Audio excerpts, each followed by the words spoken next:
buen día. Bienvenidos a Insolvencia al Día, un podcast del Instituto Colombiano de Derecho Concursal y el Observatorio de Derecho Concursal de la Universidad Externado de Colombia. En esta ocasión vamos a conversar de experiencias vividas en la legislación concursal.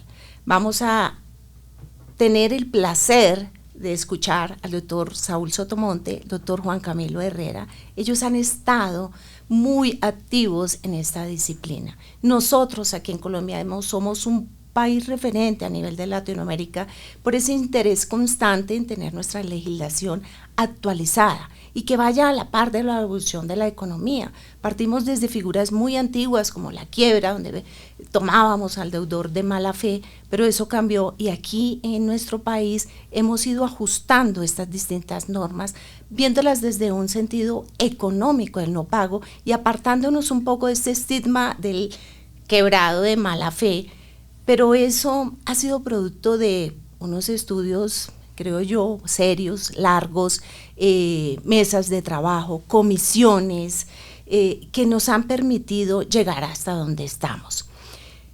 Recuerdo, doctor Saúl, en nuestras concordatos, experiencias grandes, donde fueron grandes empresas las que se beneficiaron de los sistemas que teníamos, antiguos hoy, pero en ese momento era lo que teníamos. Vivimos esa experiencia, la satisfacción de ver a los deudores y a los acreedores cuando celebraban los acuerdos concordatarios, pero nos alegrábamos nosotros también cuando además se cumplían, no bastaba con celebrarlos, sino que se cumplieran.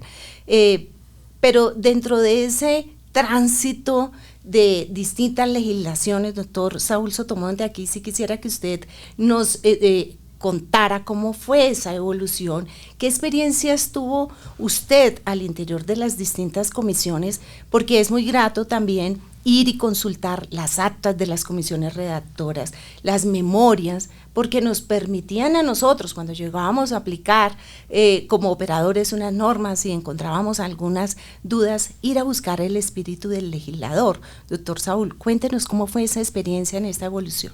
Con mucho gusto, doctora Marta, muy amable por la invitación. Mire, hay que observar primero que el movimiento en torno a la que llamamos hoy insolvencia, que no es otro que la forma de arreglar el problema de crisis empresarial, ese gran movimiento de transformación se inició en Colombia en el año 69, con el decreto 2264, que trajo cosas muy importantes al país. En primer lugar, creó la figura del concordato preventivo obligatorio con miras a proteger la empresa, gran empresa generadora de riqueza y empleo. En eso se adelantó la Constitución del 91, que le asigna a la empresa una función social muy importante, que es el objetivo primordial en el día de hoy, la salvación de la organización empresarial. Además, le dio la competencia, que fue controvertida inicialmente, a la Superintendencia de Sociedades, la que ha acumulado una gran experiencia. Han habido fallas, naturalmente, pero de todas formas la experiencia de la Superintendencia de Sociedades en esta materia ha sido un ejemplo para todo el continente y, como usted lo decía, esto volvió al país un referente en el tema concursal. Otro aporte importante de ese decreto, de que el trámite del concordato preventivo obligatorio de la recuperación de estas grandes empresas generadoras de empleo no estaba sometido a ningún prerequisito, ni de contabilidad ni de registros. Eso tenía otro tratamiento. Obligaba a la superintendencia a abrir el trámite, obligaba a los acreedores a comparecer, no los obligaba a llegar a un acuerdo, pero sí a intentarlo, y si se cumplía, perfecto, la recuperación de la empresa, o si no, se declaraba la quiebra, la desastrosa quiebra. Eso fue un aporte muy importante. Desafortunadamente, entre más ha aumentado en el país la necesidad de reformar el sistema, de atender la crisis empresarial, se han hecho reformas que en parte han sido positivas, pero en muchos casos han sido de carácter regresivo. Por ejemplo, para el decreto 2264, que luego nos incorporó el Código de Comercio, nosotros, los intérpretes del momento, Código de Comercio 71, lo malinterpretamos y eso lo causó un problema gravísimo el sistema, por lo tanto hubo que dictar un decreto posteriormente de modificación. Luego vino la ley 222 de 1994, que fue fundamental porque se tomó integralmente el sistema concursal y se hizo una gran reforma que desafortunadamente en el paso del gobierno al Congreso, un asesor externo del ministro de entonces le adicionó unos requisitos que dañaron el sistema en ese punto.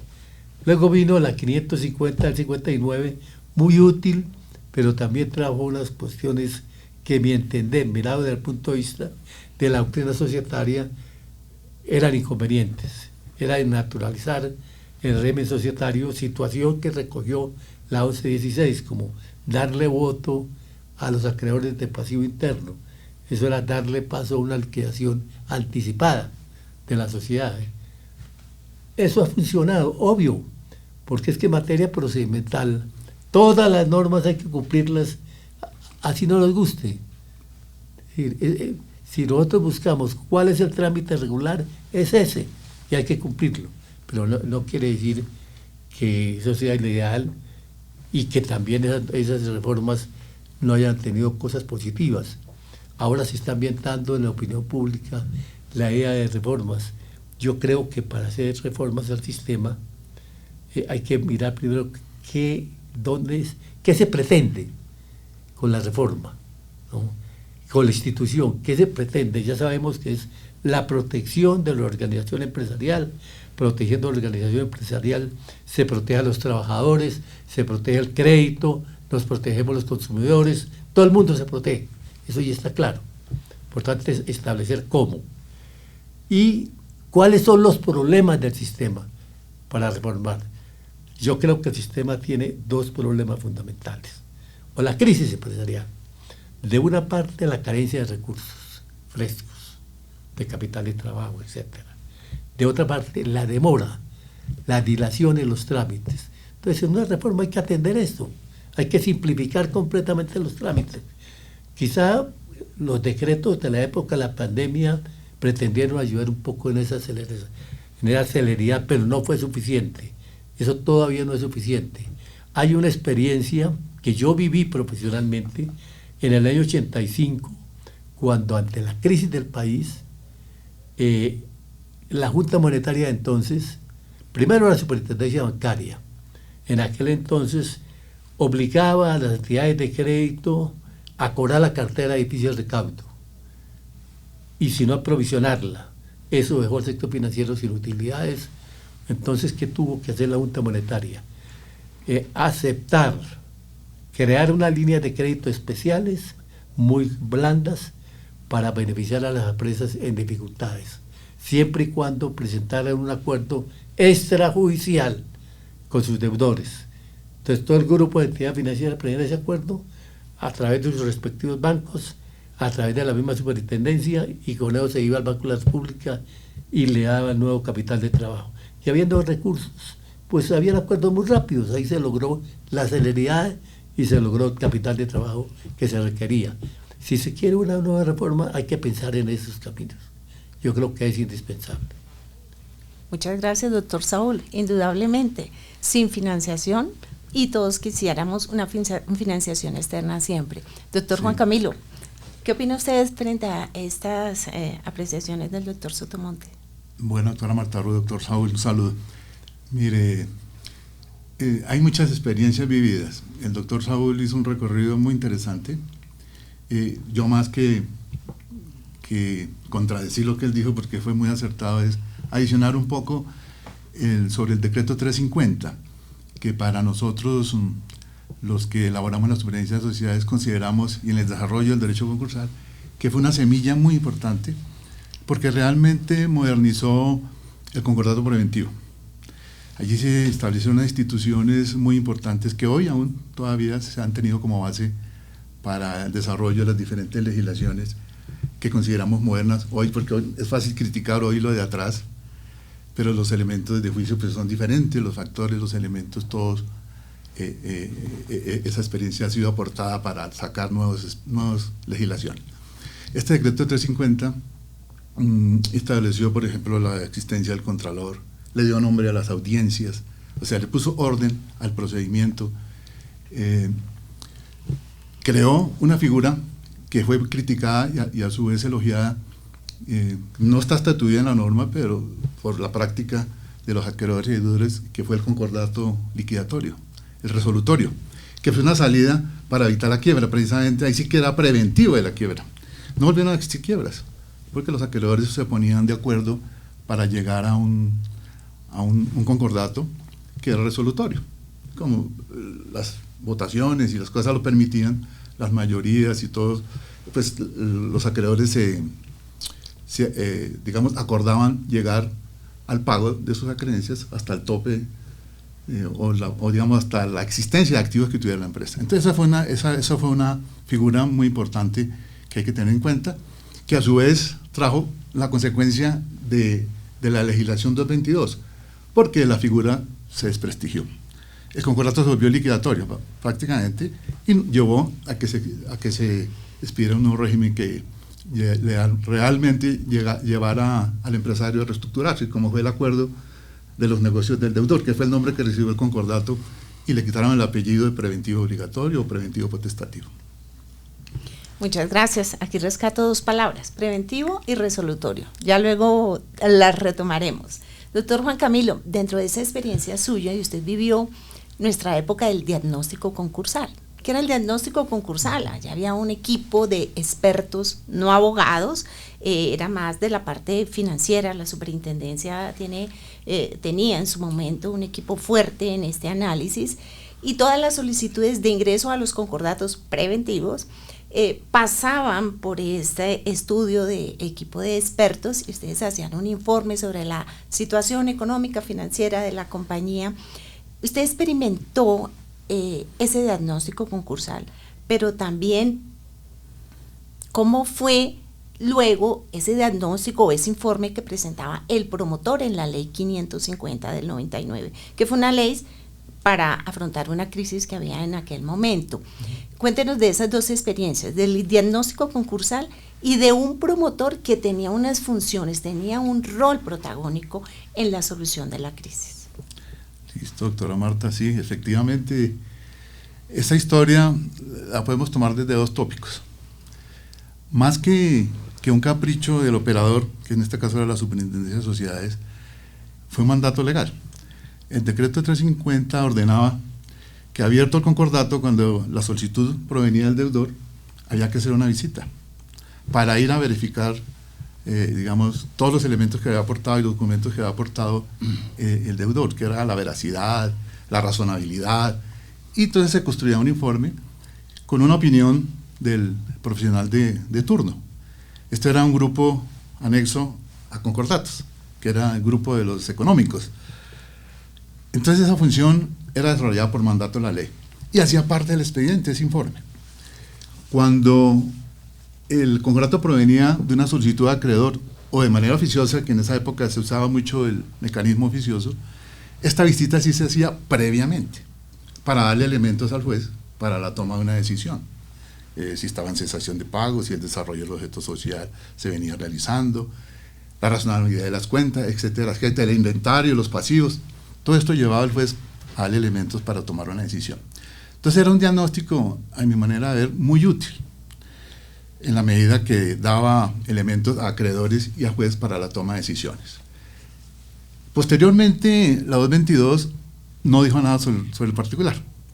Lo que sí decían esas normas, todas desde el 350 para adelante, es que era que el deudor tenía que llevar contabilidad regular de sus negocios de acuerdo a las prescripciones legales.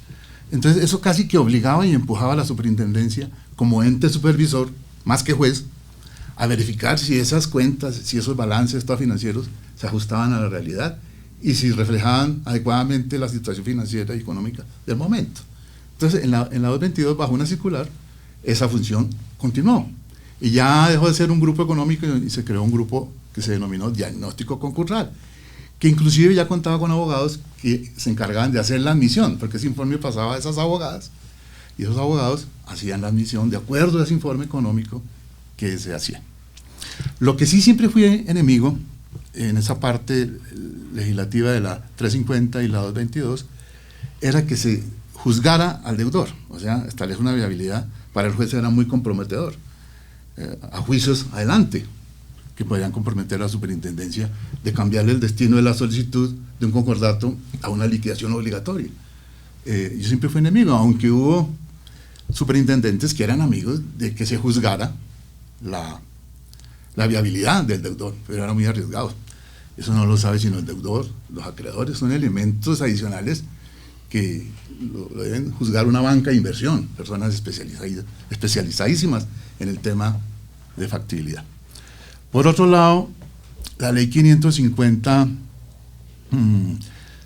revolucionariamente creó la figura del promotor y le asignó unas funciones de profesional informado, así se denominaba el promotor, como una persona que iba anexa al trámite de reestructuración, y dentro de las funciones decía que el promotor debería establecer la viabilidad de la empresa, con base precisamente en la información que él había aportado al proceso, al trámite. Eso también era muy arriesgado.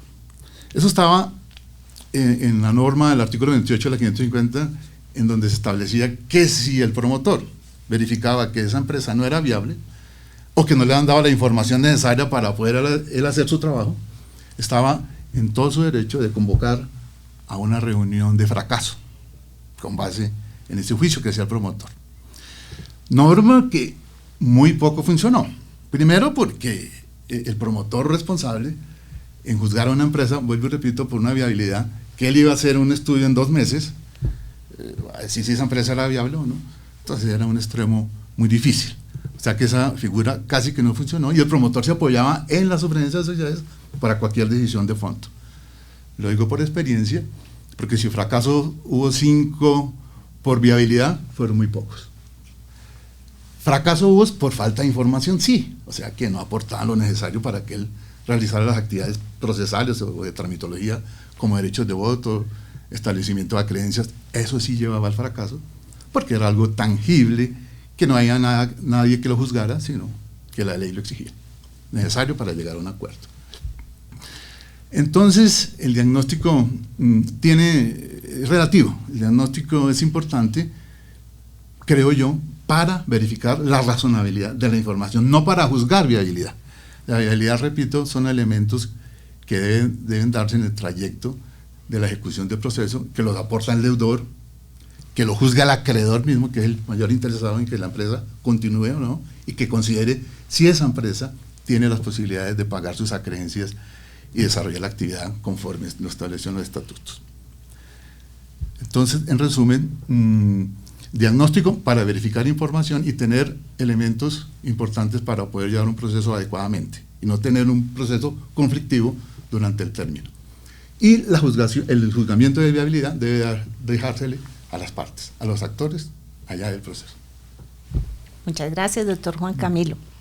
Doctor Saúl, Bueno, usted nos mencionaba hace unos momentos que en los primeros sistemas ni siquiera se exigía la contabilidad para ingresar y que era imperativo, es obligatorio para la superintendencia en su momento admitirlos. Luego, mira cómo el doctor Juan Camilo nos ha dicho cómo evolucionamos. ¿Usted qué opina frente a esa evolución? Mire, yo creo que esa evolución es entendible y recibo muy bien la intervención del doctor Juan Camilo, pero por encima de eso hay que mirar es la función de la superintendencia de sociedades.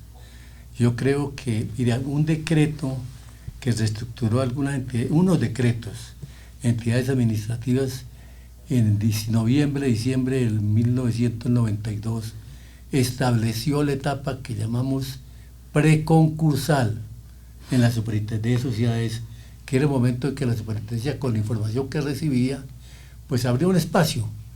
Yo acompañé a varios clientes, estuve pronto reunido con el doctor Juan Camilo en esa primera etapa. Hubo un técnico contable, un doctor Jiménez, allá en la superintendencia, muy autorizado en el conocimiento de esa etapa. ¿Para qué? Para saber en qué estado estaba la compañía, la empresa. Y según su situación, la superintendencia lo instruía para que en un lapso de tiempo determinado presentara un plan de recuperación, sin necesidad de abrir el trámite formal. Yo creo que eso es muy importante y es más importante que el trámite formal. ¿Por qué? Porque es eminentemente policivo, preventivo, esa etapa. Y el proyecto de lo que fue la ley 224, nosotros incluimos un capítulo recogiendo esa iniciativa y lo que había en el decreto del 92. Sin embargo, el mismo asesor externo que al ministro le incluyó nuevamente por requisitos contables, le quitó esa etapa preconcursal, que bastante falta está haciendo. Y aún más, yo creo que una buena reforma al régimen concursal implica reformar la Superintendencia de Sociedades y la revisoría fiscal. ¿Por qué? Porque la función más importante de la Superintendencia de Sociedades para prevenir la crisis empresarial es la de inspección. Pero la Superintendencia de Sociedades no puede estar todos los días enterado de la suerte de las empresas y de su manejo contable. Para eso está el revisor fiscal. Por eso el revisor fiscal debe ser un funcionario de todas las sociedades que estén vinculados con la superintendencia suministrando la información. Que hay dificultades en una empresa, que a través de la revisoría fiscal la superintendencia se entere para que opte medidas y pueda tomar esa auscultación que la lleve a exigir un plan de recuperación o, si es del caso, de una liquidación. Y así se evitan los trámites, incluso se evitan las liquidaciones. Esa es la verdadera función preventiva de la Superintendencia de Sociedades. Ahora, en cuanto al promotor, es decir, no es fácil hablar de si es bueno o es malo, porque yo he sido promotor. Sin embargo, por la propia experiencia, yo digo, eso depende el perfil de la persona que es el nombre promotor. Sí. El promotor termina siendo una especie de mediador, es decir, porque no tiene la autoridad para imponerse el empresario deudor. La misma entidad, la misma superintendencia, los requerimientos hacia el promotor son muy limitados. O sea que es aconsejable incluso cuando la misma empresa en dificultades le pide a la superintendencia que le destine algún técnico conocedor de las materias, ¿no? Esto yo no iría más. Bueno, muy bien. Aquí yo ya tengo una última pregunta y esta es común para los dos, porque los dos nos han contado esa experiencia. Yo también viví parte de esa experiencia. Pero hoy que tenemos, miremos, un interés, Colombia tiene interés constante de estar actualizando sus normas. Nos ha permitido ese interés reaccionar frente a crisis. Usted nos ha mencionado la crisis, cómo reaccionó la Junta Monetaria en su momento, que la banca llevó a las entidades financieras a que hicieran los acuerdos extrajudiciales, y ahí rescato eso, extrajudiciales. Luego también se atendió la crisis año 99, ley 550, fue una crisis generalizada. Crisis económica generada por emergencia del COVID-19, decretos 560, decretos 772, pero ya todo eso no existe. ¿Hoy qué tenemos? 1116. 1116 que en el año 2010, ley 1429, tuvo un pequeño ajuste también, llevándolo a superar dificultades del sistema que tenía para ese momento la 1116. Pero esta 1116 está excesivamente reglamentada. Todos nos quejábamos que tenemos demasiados reglamentos. Y así es, hay que hacer un estudio muy grande para poder entender ciertas normas. Pero también vemos en la experiencia o lo que se reporta en datos públicos es que hay muchísimas micro y pequeñas empresas que están acudiendo. Ya no son solo las grandes empresas como en la época del concordato, el decreto 350 que llegaban, eran las grandes. Ahora están llegando empresas muy pequeñas. Tenemos también, y usted lo ha mencionado, doctor Saúl, algunas dificultades operativas porque de pronto hay congestión que no permite que las respuestas sean en el tiempo que espera el empresario. Este es el panorama que tenemos, pero aquí rescato y retomo. Se ha hablado de prevención, concordato preventivo. Quiere decir que hay una causal que nos permite anticiparnos. Hoy la está. Yo puedo llegar a un trámite por incapacidad de pago inminente. Hablamos de resolutorio, donde nos permitía resolver la quiebra a través de un acuerdo. Hoy tenemos las reorganizaciones dentro de la liquidación. O sea, las figuras yo creo que las tenemos, pero sí nos hace falta articular. Y los acuerdos, la preconcursalidad, pues doctor Saúl, y de eso se ha estado hablando en el mundo, en la Comunidad Europea estamos hablando de la cercanía a la insolvencia, la proximidad, la predictibilidad, todo eso acompañado de las facultades de inspección y vigilancia que tiene la superintendencia. Incluso permite a través de una función conciliatoria de hacer acuerdos de deudores y acreedores. Este es el panorama que tenemos sin necesidad de llegar a una. Entonces, ¿ustedes qué consideran? ¿Hacia dónde vamos aquí en Colombia? ¿Creen ustedes que es momento ya de hacer una reforma de fondo, estructural, o bastaría con hacer unos ajustes parciales, pequeñitos, y seguirle haciendo remienditos, abro comillas, al esquema que tenemos, y de pronto solo seguir adoptando estos mecanismos como extrajudiciales, con una mínima intervención judicial, y que además nos permite que el proceso no sea tan costoso, que no tengan que pagar honorarios de promotores, por ejemplo, y darle cabida a un trámite mucho más conciliado? ¿Cómo ven ustedes ese panorama? Mire,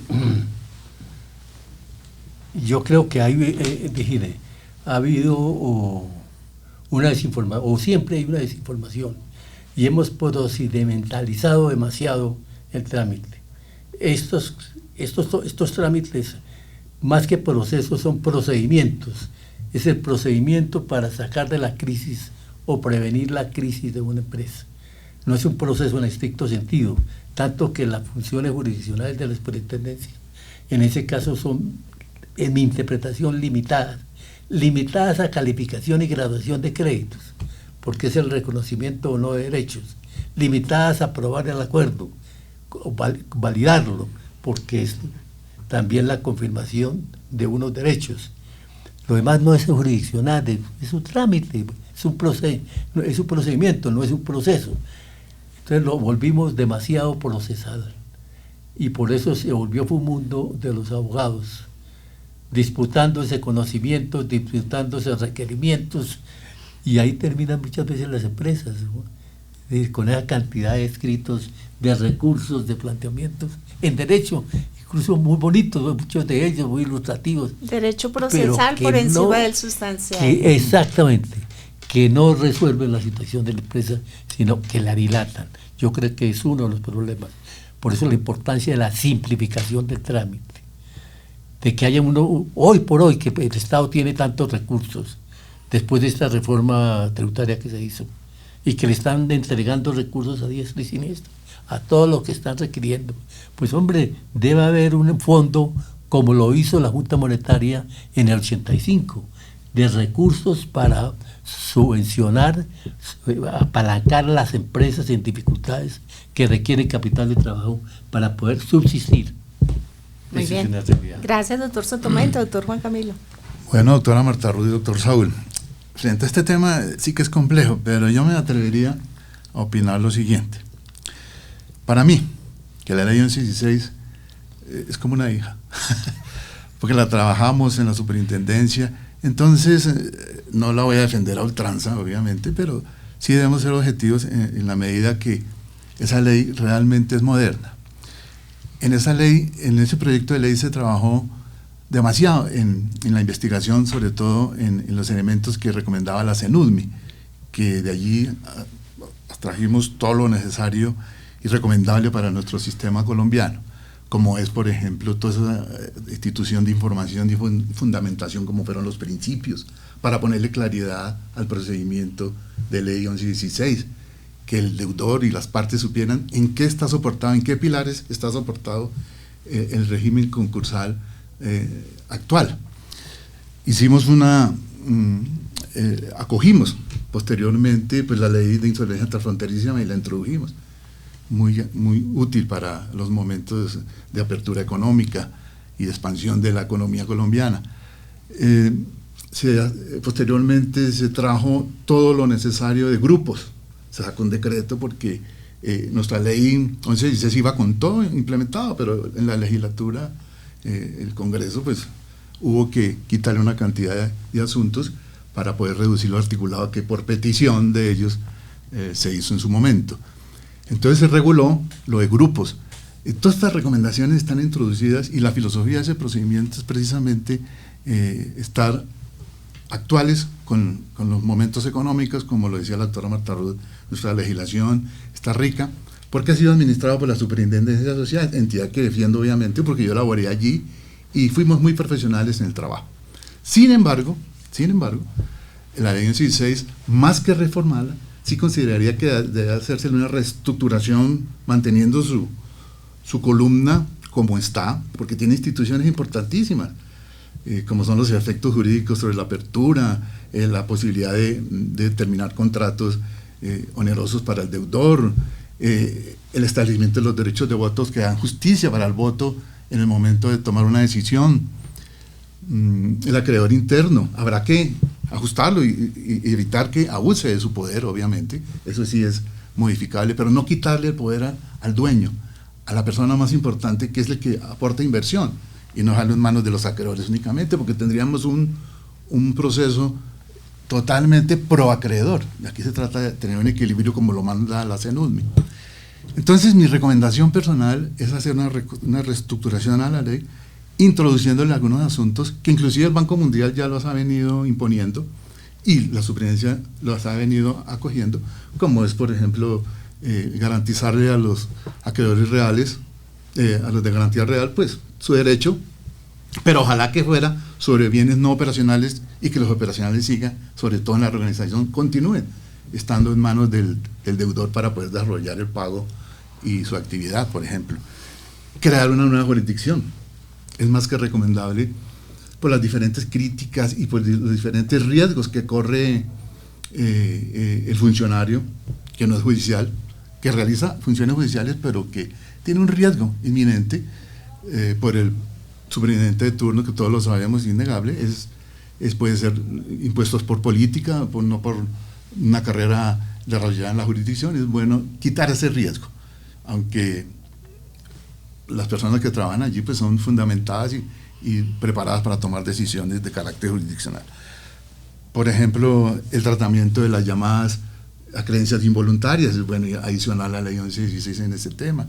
Por ejemplo, en diseñar procesos para MIPYMES, que hoy están suspendidos, como era el acuerdo de reorganización abreviado y la liquidación simplificada, que a muy buen tiempo se introdujo con el 560 decreto de la pandemia. Entonces, mi recomendación, vuelvo y repito, es adicionar esta estructura importante que trajo la 1116 en su modernización y en todas las recomendaciones. Ayer consultaba yo las guías de la CENUSME y aún la ley 1116 está acorde con esas guías recomendadas pues, por el mundo entero en especialización de esta materia. Entonces, designar siempre un promotor. Yo defiendo la figura del promotor porque el promotor es una persona de todas maneras ajena al procedimiento y que no sea el deudor el representante legal del deudor el que realice las actividades dentro de un procedimiento. O sea, un promotor debe existir siempre y que el profesional pues cada cual realizar su actividad de acuerdo a su preparación. Entonces, para concluir aquí, mi doctora Marta Ruth, considero que la 1116 está acorde con las instituciones actuales y lo que se debe es adicionar y tal vez todos estos decretos reglamentarios irlos introduciendo dentro de un grueso de normas para que queden en un solo estatuto. Muchísimas gracias a los dos. Yo aquí puedo resumir brevemente unos temas que considero importantes. Primero, información. La información que se aporta al proceso, si la ley dispone que se aporte al proceso y información financiera, contable y económica, es para darle utilidad ya el Banco Mundial en el año 2013, cuando el informe para Colombia dijo que a esa información había que darle algún tipo de uso, o simplemente se convertía en un expediente muy gordo que tenía estados financieros de muchos años, requerimientos. Entonces, a esa información hay que darle uso. ¿Uso por parte de quién? De los interesados acreedores, pero también del juez. Ya vimos cómo la historia y la experiencia nos ha enseñado que el juez sí puede actuar frente a cierta información que hay en el expediente. Segunda conclusión que tengo acá, no procedimentalicemos demasiado el proceso, demasiado litigio, demasiada intervención judicial nos aleja de ese propósito de buscar esa recuperación. Hagamos trámites mucho más conciliados y démosle preferencia a lo sustancial sobre estos requisitos formales. Tercero, financiación, fuente de financiación. También vimos la experiencia de la Junta Monetaria de aquel momento, de manera que cualquier regulación que busque brindarles herramientas a las empresas debería estar acompañada de la banca, del sistema financiero, a ver de qué manera, y del gobierno, por supuesto. Pero también para las empresas que no siempre busquen financiación externa, también hoy en día tenemos sistemas aquí en Colombia de hacer financiación interna. Y yo creo que Colombia ha avanzado mucho en figuras como el factoring, por ejemplo, que es un mecanismo de financiación interna. Y finalmente, pues las figuras que acompañan a la negociación, el promotor, la obligatoriedad o no, que se quede o que se vaya, lo importante es que le brinde un valor agregado al proceso y que el costo que representa unos honorarios de un promotor en realidad tanto el deudor como los acreedores vean el beneficio del costo, de lo contrario pues no tendría sentido. De todas formas, yo creo que el espacio ha sido muy enriquecedor. Gracias a ustedes dos por compartirnos esta experiencia, la evolución que hemos tenido acá, y a la universidad y al instituto, muchas gracias por compartir con nosotros acá el momento de experiencias. Gracias.